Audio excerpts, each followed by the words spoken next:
তো জিন্দগি হোক বন্দেগিওয়ালা। জিন্দগি তখন জিন্দগি হয় যখন জিন্দগি বন্দেগিওয়ালা হয়। আর যখন জিন্দগি বন্দেগিওয়ালা হয় তো বসন্তের মৌসুম সারাই সে বসন্তের মধ্যে থাকে। जिंदगी पुरबहार होती है रब से जब हमकिनार होती है।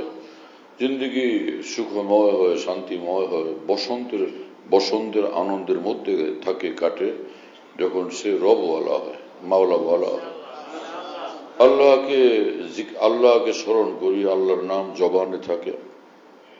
মানুষ যে আল্লাহ পাকের ওলি হয় তো দুই জিনিসের দ্বারা, একটা হলো ঈমান তো ভিতরে থাকতে হয় আর তার সঙ্গে হলো জিকরুল্লাহ আর তাকওয়া।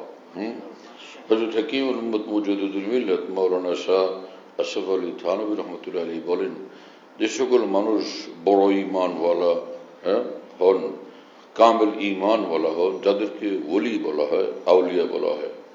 এই ওলি বা আউলিয়া তৈরি হয় যে জিনিসের দ্বারা, সেটা হলো তার ঈমানের সাথে তার মধ্যে থাকে জিকরুল্লাহ, আল্লাহ পাকের জিকির এবং তাকওয়া। আল্লাহ পাকের জিকির এবং তাকওয়া, যার মধ্যে তাকওয়া থাকে আর বেশি বেশি আল্লাহ পাকের জিকির থাকে, সে আল্লাহ পাকের ওলি হয়ে যায়। আর যে আল্লাহ পাকের ওলি হয়ে যায় তার অন্তরে একটা বিশেষ নূর থাকে, যে নূর তাকে আসমানের দিকে, আরশের দিকে, মহান আল্লাহর দিকে টানতে থাকে, আল্লাহ পাকের দিকে আকৃষ্ট করতে থাকে। নূরুন ইয়াস্তাকিরু ফিল কলব ওয়া বিহি ইয়াসবুতু তাওয়াজ্জুহু ইলাল হক। একটা নূর তার অন্তরে যেটা মজবুত হয়ে থাকে, সে নূর তাকে আল্লাহ পাকের দিকে টানতে থাকে, আল্লাহর দিকে তার ধ্যান কায়েম থাকে, অটল থাকে, অবিচল থাকে।